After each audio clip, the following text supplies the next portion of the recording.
ከትናንት ምሽት ጀምሮ እንግዲህ ራሻ የመልስ ምት መስጠት ጀምራለች። እንግዲህ ከ300 በላይ ድሮኖች እና ከ40 በላይ ሚሳኤሎችን የታገዘ ጥቃት ነበር የተፈጸመው ትናንትና። እንግዲህ እንደምታዩት ብዙ ውድመቶችን አድርሷል። ከ9 በላይ ሪጅኖችን ነው ያጠቃው በዚህ ኦፕሬሽን እነ ዋናው ከተማውን ኪየቭ ጨምሮ ለቪቭ፣ ኬርሳን፣ ሱሚ ኦብላስት ብዙ ሪጅኖችን ያጠቃና ያወደመ ነው። ከ3 ሰው በላይ ሞቷል፣ ከ50 በላይ ሰው ቆስሏል ተብሏል። እንግዲህ ሪፖርቱ ላይ እንዳወጣው ከሆነ እንግዲህ ባለፈው ዩክሬን ያደረገችው ነገር ይታወቃል። ከ41 በላይ ቦምበሮችን ነው በድሮኖች በታገዘ ልታጠፋ የቻለችው። እንግዲህ ለሱ አጸፋ ደግሞ ፑቲን መልስ እንደሚሰጥ ተናግሯል። እንግዲህ ከትራምፕ ጋር ባደረገውም የስልክ ልውውጥ ከ1 ሰዓት በላይ የሆነ ውይይት አድርገው ነበረ እና ትዊትም እንዳደረገው ትራምፕ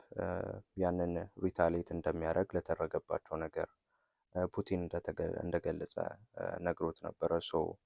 ይሄ በዚህ ብቻ የሚያቆም አይደለም።